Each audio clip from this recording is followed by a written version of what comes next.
Headphones on, let's do this. Hey, do you know of a podcast I can listen to that has nerd and comic books and stuff? I really can't find one. I say, you ever heard of the Nerd Dumb Podcast?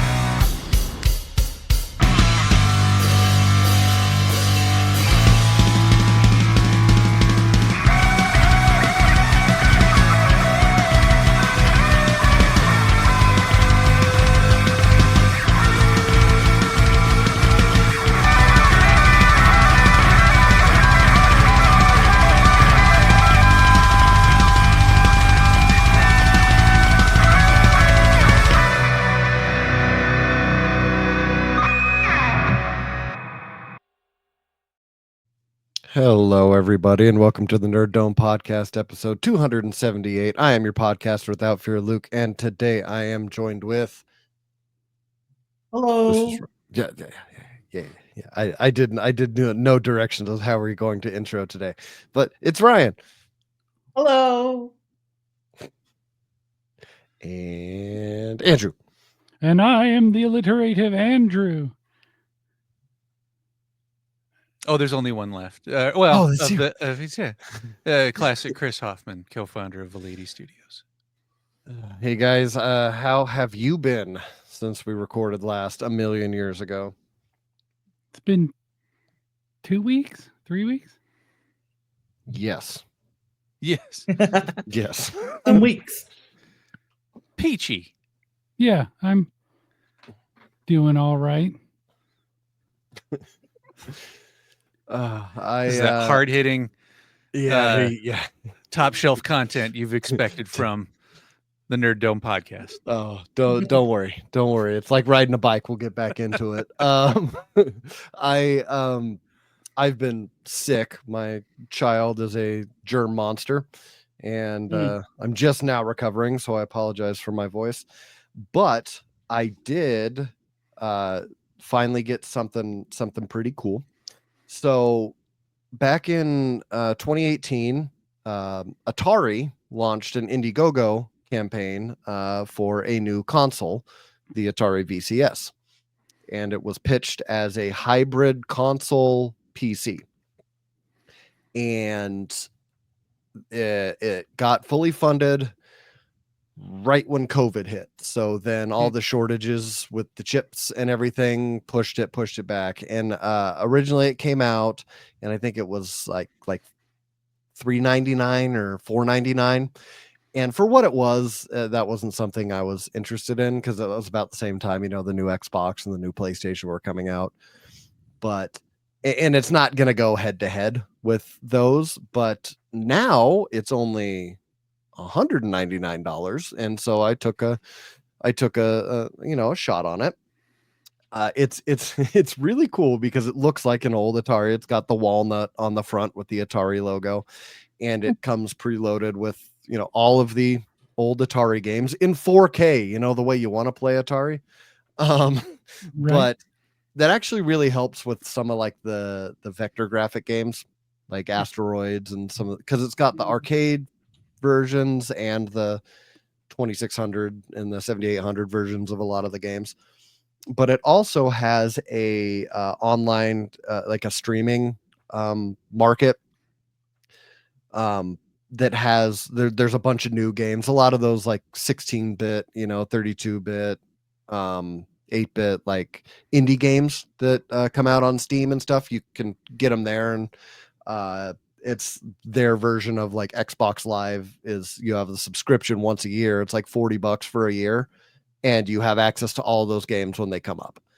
And that's really cool, and it's fun. It comes with a joystick. My brother and my daughter legitimately sat there and played Pong for about 2.5 hours, getting extra competitive once they figured out how the controls worked.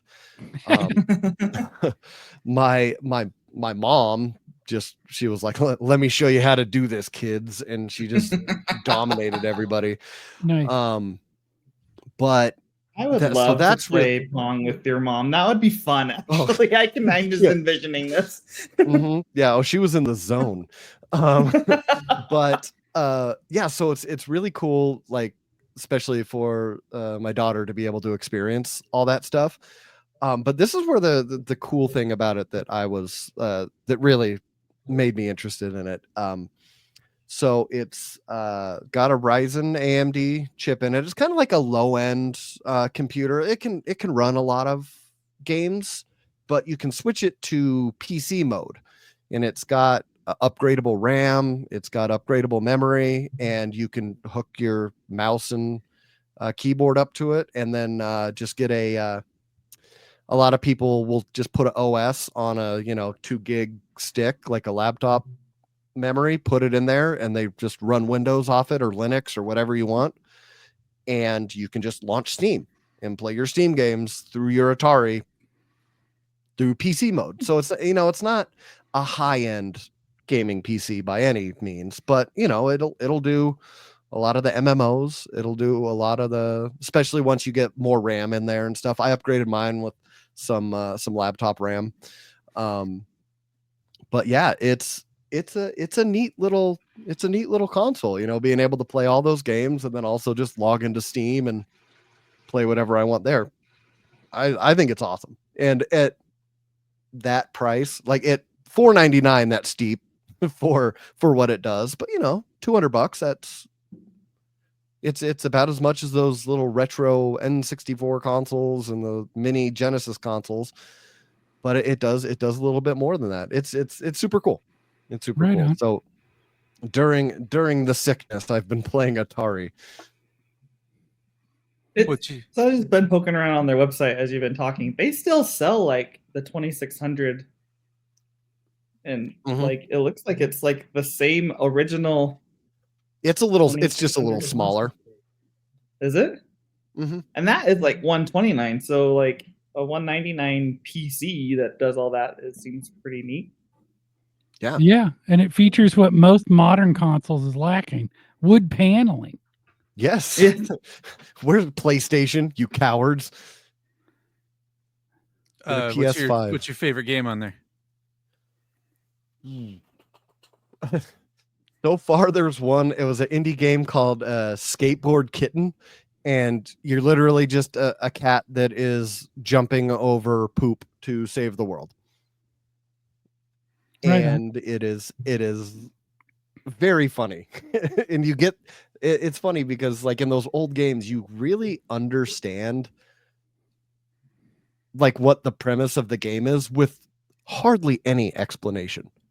They're just like, you're a cat, the world's under attack. You're like, cool, I guess it's my job to jump over poop and save the world. You don't really need backstory of where the poop came from. You just know you need to jump over it, which is kind of the appeal of those older games. Right on. But yeah, it's been a ton of fun. What also has been a ton of fun has been Daredevil. And before I yell, I want you guys to tell me how you have felt about the show so far. Oh, I'm certainly enjoying the new season of it. I enjoyed the Netflix series, and this seems like a continuation of the same quality and the same characters, and it's certainly a worthy continuation of the old Daredevil. And if you liked that, you'll like this, certainly.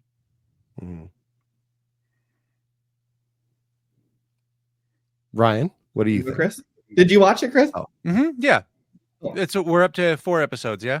Right. Yeah, and today they just dropped the last 2. Oh? I thought it was going to be next week was the finale, but apparently it's this week. Oh, fabulous. Yeah. So I know what I'm doing when I'm done here. Mm-hmm. Yeah, it's quite, like Andrew said, quite good. You can tell that they're on an express timeline where they probably wrote this to be like 12 episods originally, or is this it was supposed to be 18 originally, and then it was going to be 9, and then it's 6. Yeah. Oof. So I don't know if you remember the old Animaniacs cartoon, and there was always a character that was a little kid that would come running out of his house, and it was like just one of the spots in Mhm. between the cartoons. And it Mhm. was a little kid that would come out and he'd be like, I have a cat. And then the cat did this. And then I would go to the car and then I look into the car and there was the cat and there was another cat. And then it's like, and they got married and then he goes, okay, bye. And then runs back in the house. That's kind of Yep. what this feels like. Yep. And it's on one hand, it's great because it feels like they've cut out anything unnecessary. Mhm. Yeah, the Netflix era ones always felt like they had at least one episode of padding, Yeah. Mhm. right? There's nothing here. I mean, it's just there's always something going on screen, which is great.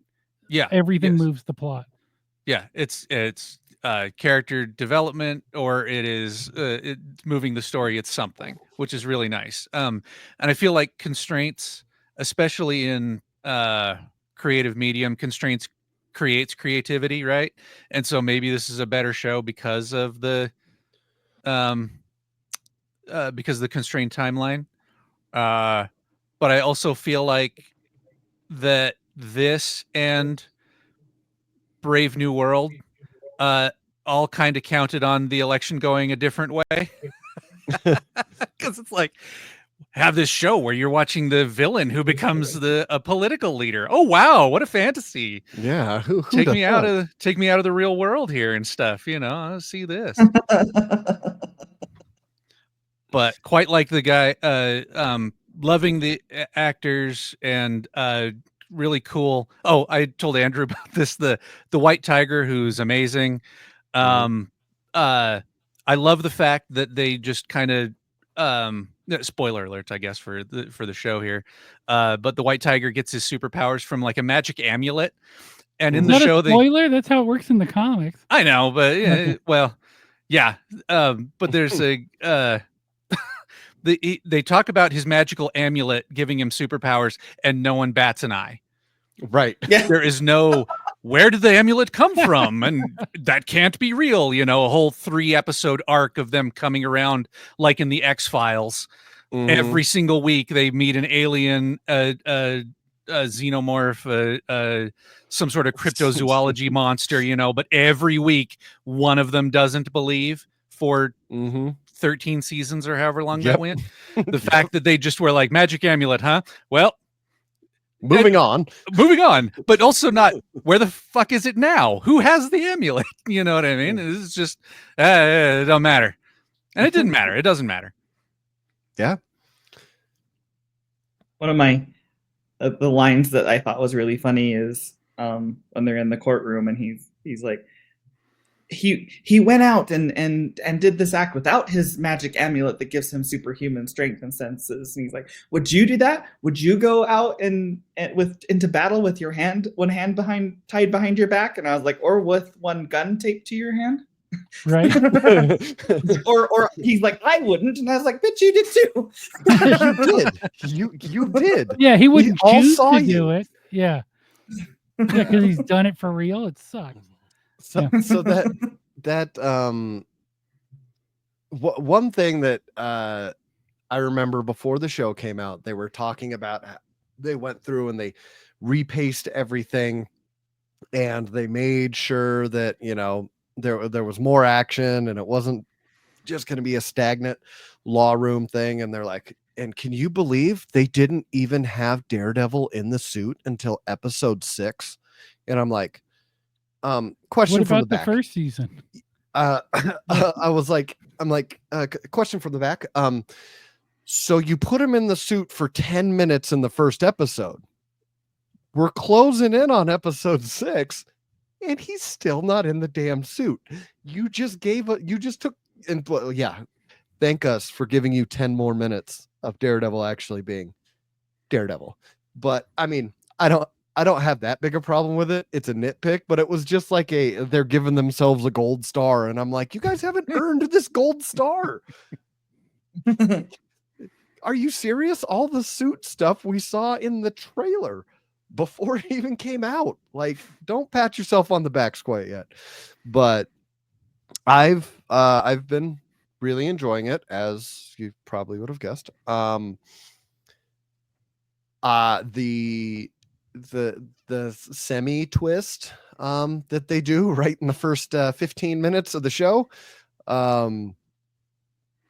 I had many people, including our friend Evan from Wasatch Wonders, asking about some background on character deaths. He said, "Wait a minute, did they just do that?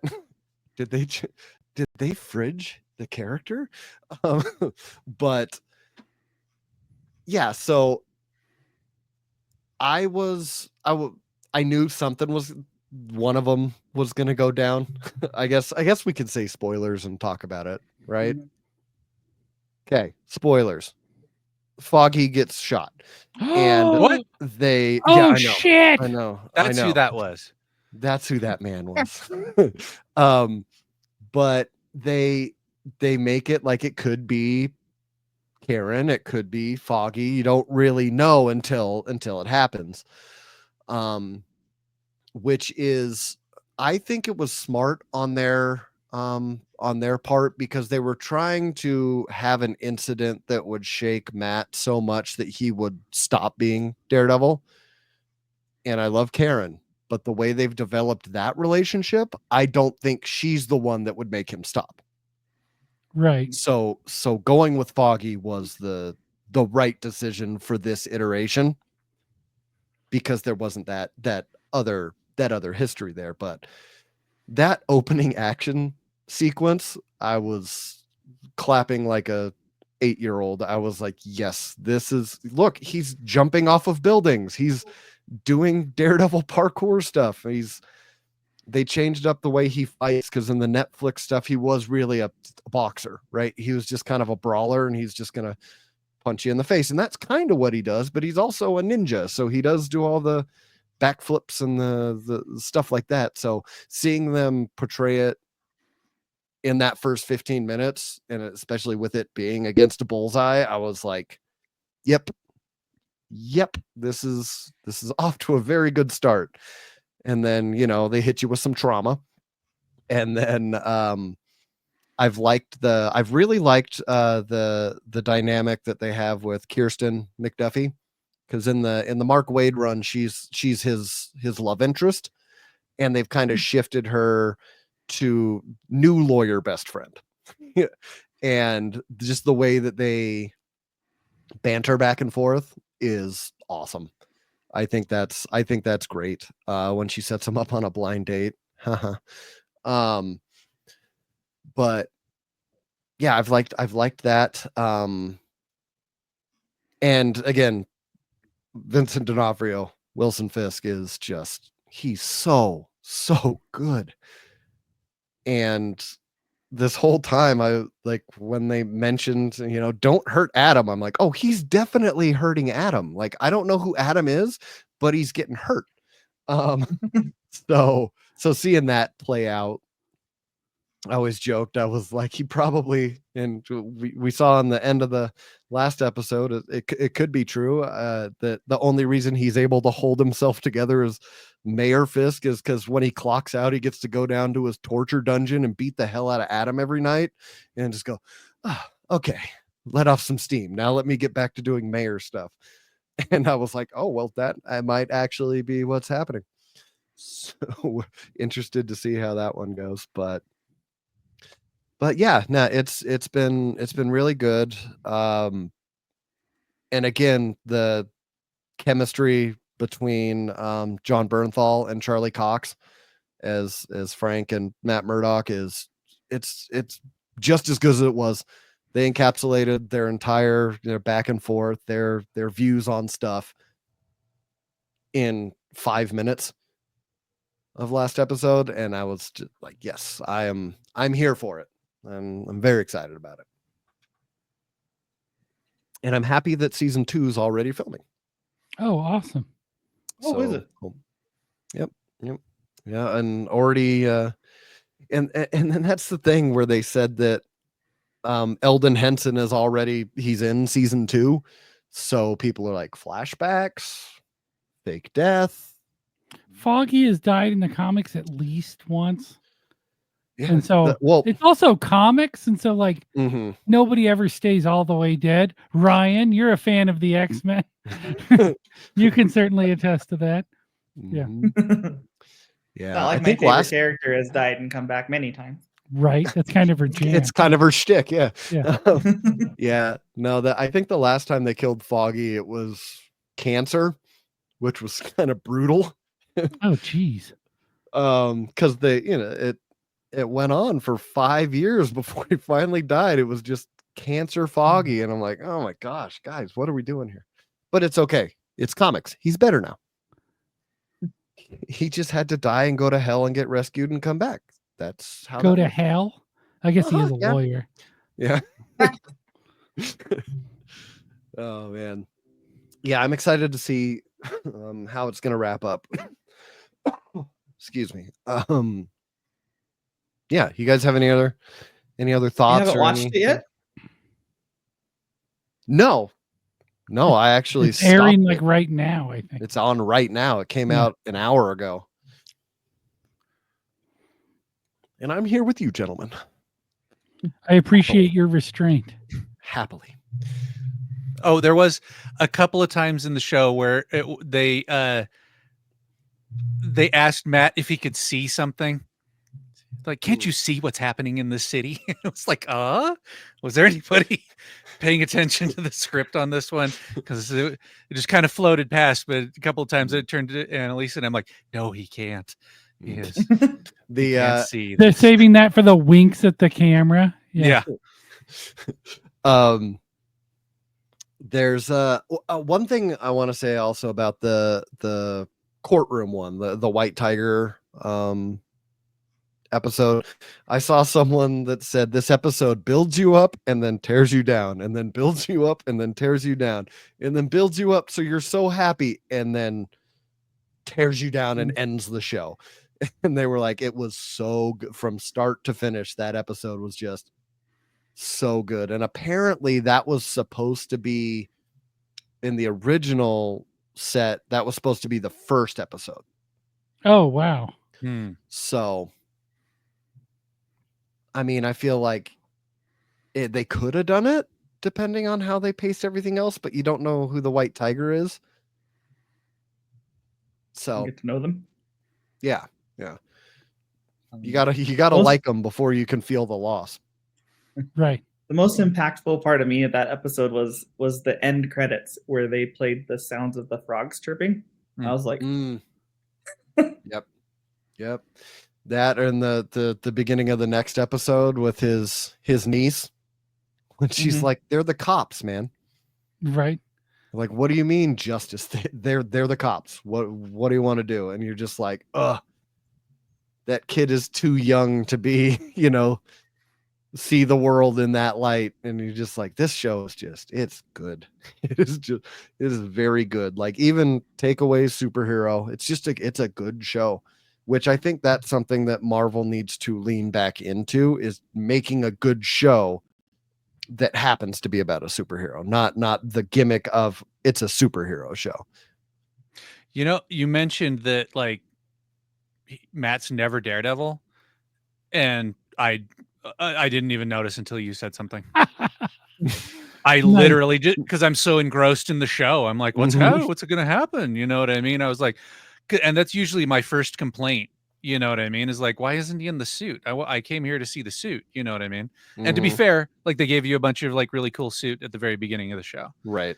And so that it was so cool. It just tided me over for several episodes, but I was like, oh yeah, didn't even notice. Well, now you got 2 left to notice. Yep. Oh man. Yeah. You guys have any more thoughts on that before we move on? No, I'm excited to watch Certified the final fresh. 2 episodes. Yes. Very fresh.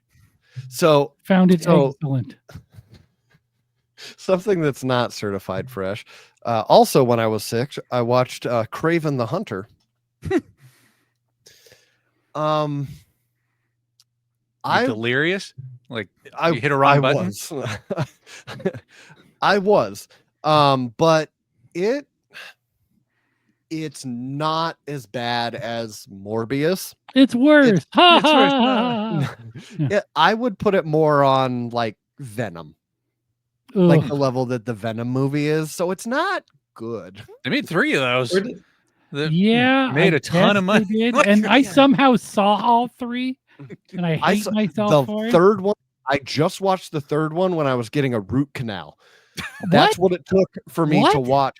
Yeah, at Wait, the wait, dentist's wait, office, wait, they wait. played a You got to movie. watch a movie while you had dental work? Yeah. Oh, Yeah, that's they had it nice. up I on got to the go to they a had better dentist. they had it up on the roof. I have that treatment. That's cool. And they were like, "What do you want to watch?" And I'm like, well, something to take away the pain. Let's watch something more painful. Yes. Venom: Last Dance." Let's contrast that pain. I always pay for the extra nitrous, and then I'm on Mars. It doesn't matter what's You got going on in my mouth. That sounded terrible. Just fuck me all the way up, Doc. Yeah. That was- Doesn't matter what's going on in my mouth. No, Oh man, no, There's no an complaints episode about your title. mouth, Chris. uh, oh man. So where does Madam Web fit on the scale there? Oh, Madam Web is still the very bottom. Very bottom. Madam- Okay. Yeah, Madam Web was worse than Morbius. Okay. Because I didn't I mean, dislike it's- Morbius. it's not that much better though. Right? We're talking bottom of the barrel. And then there's, the big chunk of the rest of the barrel is the Venom sequels and Craven. Yeah, Craven wasn't terrible. They somehow threw the chameleon in there, and I was like, oh yeah. He's tangentially related to that character. Yeah. Mhm. I was like, yeah, they had to do something. But I saw one of those honest trailer videos before I watched it, and it was like Russell Crowe, when you hire him in your film, you're killing your movie franchise. And it showed him in when they tried to reboot the Universal Marvel movies, and he was in The Mummy with Tom Cruise, Mm. and that I was never the saw death that one. nail. Yeah, it was not great, but it was the death nail for that whole thing that they were trying to do. But Russell Crowe was really good in the movie, and he was one of the only ones that spoke with a Russian accent from the Kravenov family. And I was like, okay, yeah. Wait, and Quicksilver didn't talk with an accent? No, not at all. Really? And Because he neither can did do an accent. He did one Yes. with Quicksilver. Yeah, he does it great. Like he's very good at accents, but nope, he was just a plain old American accent. I was Hi, like, I'm Craven the Hunter from Detroit. When Yes. characters like uh, that. if Hunt for Red October showed us anything, Russians should sound like they're Scottish. Yeah. only But- sometimes. Only the captain. Everybody else was Yeah. affecting an accent. That's when you O'Neill, know you made Peters. captain. Right. Is Mhm. that when you become Scottish? Well, he was Mhm. also a Spanish Egyptian nobleman in that one Scottish movie, Mhm. played by a French guy. Yeah. Yep. Yeah. Yep. Don't worry about when he was a born and bred Chicago beat cop in The Untouchables. Right. Sure. Sure you are. But Feel the stag, McLeod. That's the quickening. So again, it wasn't terrible. I'm glad it was on Netflix, so I didn't pay to watch it. The action scenes were pretty good. There wasn't any cheesy CGI. Well, I mean, to a point, because the bad guy was the Rhino. Mm. And there's literally a point where they're like, "Oh, we didn't get him," and he just goes, and then he goes on about the rest of the conversation, and I was like, "What?" I don't understand. What? We couldn't see what you were doing, Luke. It was just the noise. Oh, That was it. He just made the noise, and everyone just kind of was like, okay, anyway, moving on. I was like, is no one gonna? Did the man just like croaked? And what is happening? But that was really one of the only times that it took me out of what was happening. It was okay. Like I said, it's probably like Venom 1 to me. It's kind of where I put that, which is a high bar for those movies, not necessarily. I used to always say that like Cyclops fans have been the most screwed over by like the movies franchises because Mhm. like Cyclops he was lame in the original movies, right? And he died off screen. And but I think the Rhino is up there. because they didn't get their fill with Paul Giamatti. They've gotten him sickeningly wrong for several movies now. Like not even close to like, oh, this is kind of cool, you know. And I understand original Rhino is stupid because it's just like he has protective armor everywhere except for like your face. Yeah, you know. And so like there, but yeah, batting zero on making him. Because I mean, like, there's some characters they do a really good job of taking the comic book and putting it into a movie and being like, oh, this is much cooler for a movie, right? Like that was always the yellow suit argument with Wolverine. It was like this wouldn't look cool, and it didn't until there was 10 years of Wolverine movies to do it in a cool way. 20 years. 20 years. It couldn't be because it was only 10 years ago. As my knee hurts every time that there's a storm coming. I was going to say the weather drops and you're like, oh, my knee barometer. Yeah. So Rhino and Cyclops. If you were a big fan of Rhino, you're not happy. Yeah. So I should just like start a list of movies to watch when you're getting dental procedures. So I'll put Craven on there with Venom Last Dance. Blade Runner. Keeps you in the chair. Oh yeah. Blade Runner. Director's cut. Yeah. I did have a couple of news stories that I found. News. Kevin Smith is returning to Marvel, and he's going to be writing that Silent Bob guy. A giant size Amazing Spider-Man one shot, which I have to slow down and make my brain process saying giant size Amazing Spider-Man because my brain is just giant size X-Men. That's what comes out anytime I say it. So, yeah. So now you know. But so they announced it, and it's going to be bringing together giant size man thing that just auto completes in your brain. Well, that's number 2. That's right after X-Men. So it says that it's a special one shot that's described as bringing together mega talent to tell a range of stories spanning Marvel's mythos, including writers Al Ewing, Chip Zdarsky, and then Kevin Smith. So it's probably going to be one of those. Oh my goodness, what's the word I'm looking for? Anthology. Yep, that's it. An anthology one shot. Yeah. So how do you guys? Oh, yep. Cover by Greg Capullo. Neat. How do you guys feel about that? That'll be great. Sure. That'll be fine. I like all those writers. We recently read Green Arrow Quiver for book club. We didn't really like it as a group. So I'm hoping the 2 decades between writing this and this and that would help. Yeah. Old school Kevin Smith fan. He's doing a lot of stuff. He's everywhere right now. Teaming up with Archie recently. Right? That's what I was gonna say. Oh God! Yeah, my toes are all stepped on. Anything else you want to? That I was gonna say that you? I'm just kidding. He's also doing something with Guar right now to go on tour or something like that. So yeah, Kevin Smith. He's got his second wind in him now. So yeah, check it out. Also, though, with that many writers on it, like who actually wrote it? You know what I mean? Is it a whole bunch of stories and they're all put together, or is it everybody worked on something and they're like, Kevin Smith, you want your name on this? Sure. And those will sell better. So we'll see. Like, that was going to be kind of my question in that, like, when there's that many authors, how does that work in practice? Like, how does that work? Yeah, it kind of doesn't.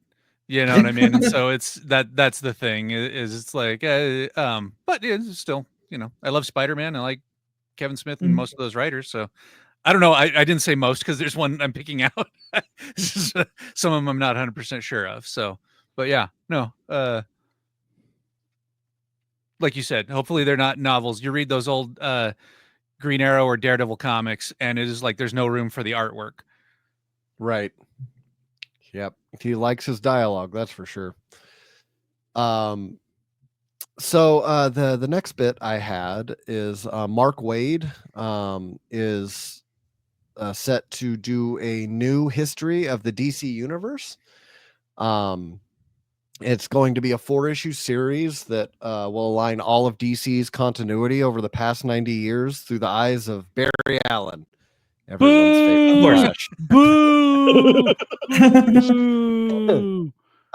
But apparently it's following in the footsteps of the 1986 Marv Wolfman George Perez 2-issue series that kind of did the same thing. But yeah, and I mean, I like Mark Waid.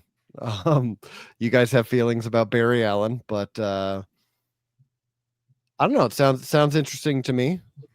4 issues. I'll give that a read. 90 years and 4 issues. Barry's really fast. He is very fast. He's like, never mind. It's gonna skim over the high level shit. Yeah.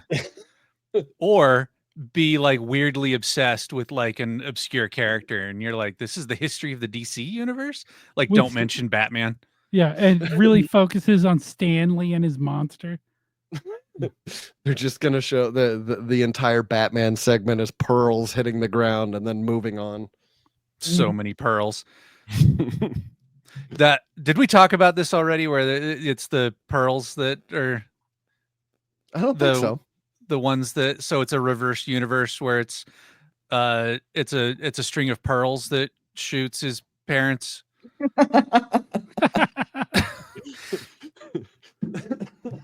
So it's a string of guns that, or it's like how would this work? You help me. You see what I'm.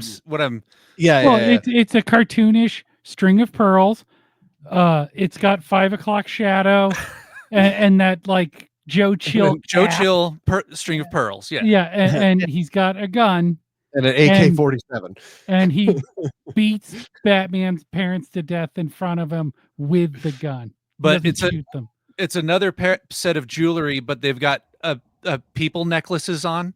Of course. And then it's all the people fall to the sidewalk in this horrific carnage.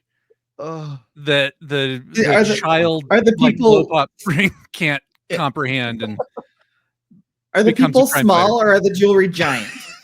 I was imagining giant jewelry. So full-size people. Yeah. Colossal jewelry. And I feel like this is what's kind of fun about it. Pearls. Is because when I first described it, everyone had their own idea of it. Oh, these are little jewelry size. No, I'm talking like you had an old PlayStation 1 game and you just modded out the characters. So it's the same animation, but you just took the wireframe and put in jewelry people. And that's funny. Yeah, I'm down. I'd read that. Okay. What is it? Yeah. You got 6 issues? I'm in. Yeah. 6 issues. We got to drag that into 6 issues of joke. Yeah. It all leads to that. Man. That's funny. I kept having to mute my mic because my lungs aren't strong enough yet. I keep coughing over here. Oh, that's funny. And it's our idea. Nobody steal it. Yep. Quick draw it on the next whatnot stream you do, so you can. I think we just had a real life glimpse about all the different authors, how that works together. Mm-hmm.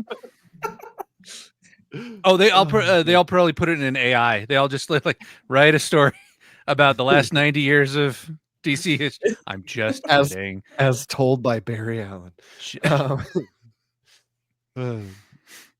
Okay, and then the last little story bit I had is they announced 3 new, Star Trek comics from IDW. So the first one is called Star Trek Red Shirts, and it's an anthology where just each one of there's just a one page of every different red shirt, and they just die. That's amazing. I So- hope that's what it is. So this is what it's about. It says, led by an experienced officer embedded on the snow-ridden planet of Acronia 89, the crew of the USS Warren has a small window in which to pin down spies seeking to steal classified secrets and keep Starfleet data out of their nefarious hands. They will face threats not only from their faceless enemies, but from the brutalizing elements and wildlife of a planet far from home. The red shirts' lives and Starfleet's sanctity are on the line, and no one is safe.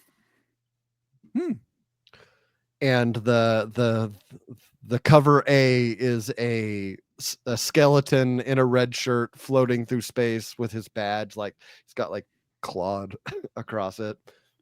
Oh man, That one comes out in July. I hope they do a blank cover so I can draw one where it's like Ensign Ricky's birthday party and there was no survivors. There's like a skeleton lodged in the door, you know what I mean? Face first in the replicator. Yeah. Oh, the next one is Star Trek Strange New Worlds, The Seeds of Destruction. Oh, sorry. I just saw another variant cover of red shirts, and it looks like a old World War One propaganda poster. He said, "Want to see the galaxy? Put on a red shirt. Enlist in Starfleet today." Looks great. So yeah, Strange New Worlds, Seeds of Destruction.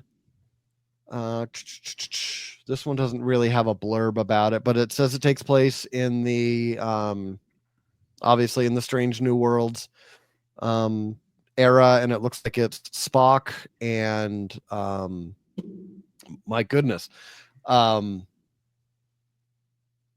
Khan's descendant. What was her name? What is her name? She's the security officer on Strange New Shaka Worlds. Khan. No, it's not Shaka Khan. Shaka Khan. Everybody. Shaka Khan. Leanne? Lena? Leanne? Leanne? Yeah, okay. Nurse Chapel. They seem to be the crew in this one. And then lastly, we have Star Trek Voyager Homecoming. So it's the 30th anniversary of Star Trek Voyager. And Star Trek Voyager Homecoming is a 5-issue limited series launching in September. And it is the blurb is Captain Janeway and the crew of the USS Voyager are back for one final mission before they head home. So this comic series aims to offer the final resolution that fans have been waiting for to witness for decades. So yeah, it's right after the last episode of Voyager. Which is that the one where Janeway commits genocide? Which week are we talking about? Right.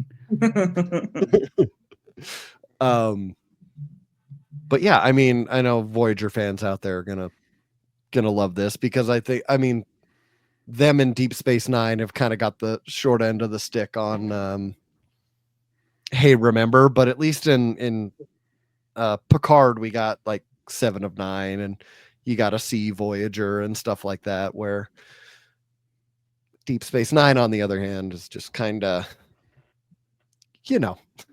just kind of there. I don't know. They've all gotten love recently in Lower Decks.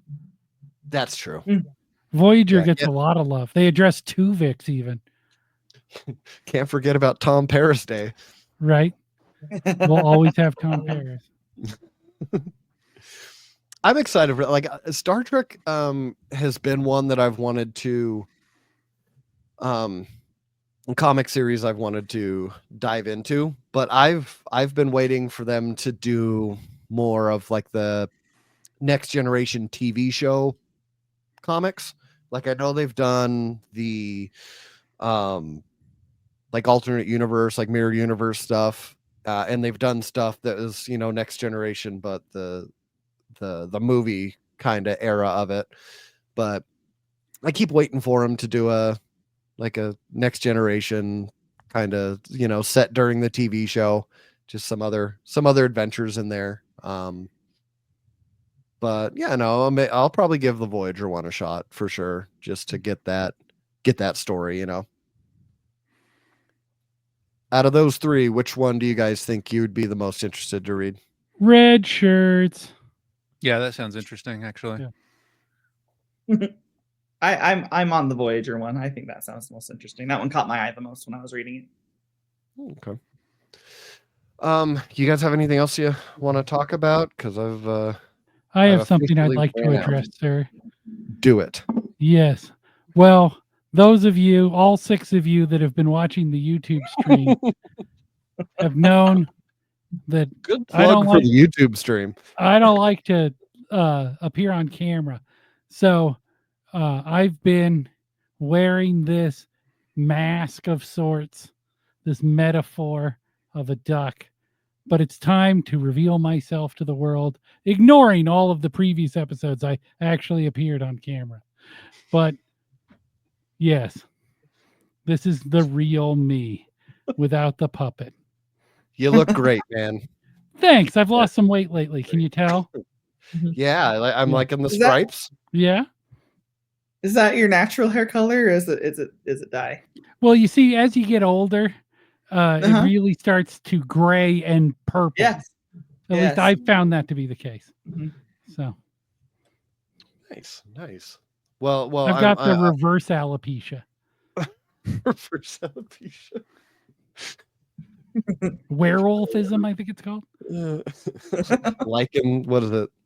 Lycanthropy. Lycanthropy. Lycanthropy. That one. Misanthropy. Anything else that's gonna top this reveal? No? You guys read anything this week that you want to talk about? Yeah, I've read a lot of comics lately. Well, let's talk about them. Go for it.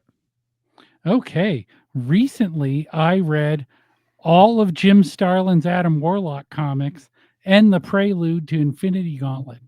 And so, our good friend Jim Starlin? acquaintance Jim Starlin, certainly. Dear friend. And so, I find it just as enjoyable, all that 70s cosmic stuff, as enjoyable as I did the first time I read it. And I've actually gotten some new insights about it. As I've gotten older and matured as a reader, I'm starting to see some of the things that Starlin was getting at in there about death and life and choices. And it's been terrific. Yeah, I've really enjoyed that. So I recommend 45-year-old or 50-year-old Adam Warlock comics and 30-year-old Infinity Gauntlet comics. Awesome. Chris? I read a brand new book, DC. I don't know who has the Sonic license right now. IDW. IDW. Okay, so DC and IDW teamed up to bring us the crossover everyone always wanted, which is the Justice League meet the Sonic and friends. And so issue number 1 came out last week. And yeah, and so it's actually not half bad. Oh yeah. Do they fight or are they friends? So they buck the trend of first time heroes meet, they have to fight to prove each other's worth. They are instantly friends. What's happening is that Darkseid is invading Sonic's universe, and he comes in a father box. It's a giant Darkseid head that just appears one day, and he's like, "Give me the Chaos Emeralds," like the only thing that's worth in the Sonic universe, which Sonic actually addresses. He's like, "Why is it always these stupid Chaos Emeralds?" And come to find out, he's actually not looking for that. He's looking for the thing that destroys the Chaos Emeralds. Like, Darkseid has something else in mind. Like, the obvious first thing was like, "Oh, get the Chaos Emeralds." and like sort of Infinity Gauntlet style, right? But the find out he actually has like secret plans elsewhere. But they do the traditional Is it called thing the where anti-emerald formula? he's still like, they explain the anti-life formula to Sonic and friends, like, you know what he's trying to do, you know? And the Sonic and everybody, they're fighting the I'm not a DC guy, so what are the bad guys from what are all the minions called with the wings? Parademons. Yeah. Oh yeah. Yes. And so it's kind of fun that they're fighting them the way that Sonic and Tails and Knuckles would fight them, right? Jumps But on then their heads. what? They jump on their heads. Yeah, they're doing their powers, right? And then and it's sort of cartoony, but it looks kind of like not like the DC animated series, but like an animated series more. That since they go into their world, everybody looks more cartoony. But like Darkseid's weapons are still like blowing up cities and stuff, you know. And so they do an introduction page where like the Justice League introduces themselves, and it's Superman, Wonder Woman, John Stewart, Flash, Cyborg, and Batman. And on Sonic's sides, it's Sonic, Tails, Amy, Knuckles, Silver, and Shadow.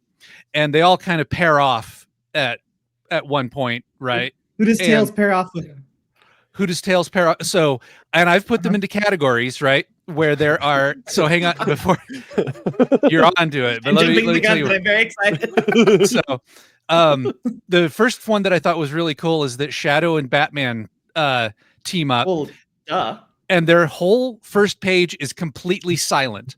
They fight their bad guys and then silently acknowledge each other as like your moves, you know, nod back and forth, completely silent pages every time they're dealing with each other. It's really funny. And and Shadow even does the like, I don't have time for this. And then Batman's like, I got this. And he goes, talks to him. He's like, who did you lose? You know, they have this heart to heart. And Shadow's like, fine. Of course, it's Sonic and Flash. They're instantly racing with each other to see who's faster, right? And then John Stewart and I believe it's Silver team up. And so it is Tails and Cyborg because Tails is like a scientist, right? So he builds all these computers and stuff, and Cyborg's like, oh, wow, you've actually gotten your computers to a point where my advanced technology can actually talk to it. You're probably the smartest person on this planet. And so Tails is like super excited about that. And then it's Wonder Woman and Amy because they're ladies. You know what I mean? It was like, it was really, when they got to the last two, it was like, okay, and here's the sidekick and the girl. You know what I mean? It was like, come on, guys. You could have done a little bit better than that. But for the most part, the artwork is cool. The story was it Knuckles and Superman then? Yes, correct. Sorry. Okay. You are correct. Yeah. Because and Superman explains about like the Krypton is gone, and he's like, oh, your planet's gone, and now the remnants are your poison. That's crazy, you know. I thought it was funny that they're like really introducing each side in case someone came into this comic from one of the two fandoms and didn't know who the hell Had no idea. the other characters were. I have no cultural awareness of Superman. Yeah, no cultural awareness of Superman. I'm only buying this because I like Sonic. But no, it's conscientious Epic of them. Knuckles fan Yes. has no idea who Superman is. I like this idea. Yeah, I'm not upset about it. You know what I mean? Like this was to me, this is like comics at their best, right? Like pick wherever you are, pick you up and tell you what happened in the last issue. Pretend you've never heard of these people. You know what I mean? So that it's I like that. There is this tonal whiplash because you get to the end of the comic and then they put in like a 5-page preview for Absolute Martian Manhunter. Oh It's no! absolutely fucking insane because you're like on this cartoony adventure and they're like, oh, like all of the teams like split up to find Darkseid, and Flash and Sonic run into him first because they're like, oh man, jackpot on the first try, guy, because we're the fastest people on the planet. And then it's like, haha, I put my plan into motion. And then it's this weird colored. It's Javier Rodriguez that's drawing this. So it's this I'm like excited for this book. it looks cool. Like out of all of the Absolute books, I'm most excited about this one. But the art and the tone all of a sudden change where it is like he sees it, I don't know who this is. He sees dripping colors everywhere, and it's this really crazy color scheme and weird panels and stuff. And I was like, where did I get let off here? You know, very Mike Mignola, but like even more, not Mike Mignola, Mike Allred, because it's like simple lines, bold colors, and stuff like that. But He recently did the Zatanna comic. yeah, yes, yeah, and so looks really cool. But yeah, I was weirded out with the. I'm sure that this is just the preview they're putting in all the books, and the juxtaposition in this one was especially jarring. Yeah, I'm gonna pick that up now. But DC and Sonic. Yeah, oh yeah, Okay, cool. Oh yeah, this is right up my alley. Perfect. But I was just you had brought up Absolute Martian Manhunter, and I remembered that there was Absolute Green Lantern coming out as well. Just harder to get excited about that. So the main character is actually Sojourner. Okay. And I like her. this is what Al Ewing said, who's writing it. He said he felt that there was an overabundance of writing middle-aged male characters, so that's why he went with Sojourner. And I was like, that's pretty fair, Mr. Ewing. I've liked the Absolute stuff that I've read so far. Manhunter is up there too. That looks brutal. And I said the Green Lantern one was billed as a superhero horror comic, so let's see how that goes. But yeah, anyone have anything else before we wrap up? No? Cool. Thanks for listening, guys. If you have any comments or questions, go ahead and send them in, and we'll discuss. Again, thanks for listening. Sorry for the extended absence due to sickness and Matt Murdock, but we will be back regularly. Yeah, Brian, Don't forget to subscribe. you may now exit the dome. Oh, fuck responsibility. Yeah, I can see the whole time. Hail Hydra. I don't know what I'm supposed to say here. Bye, everybody. Bye-bye.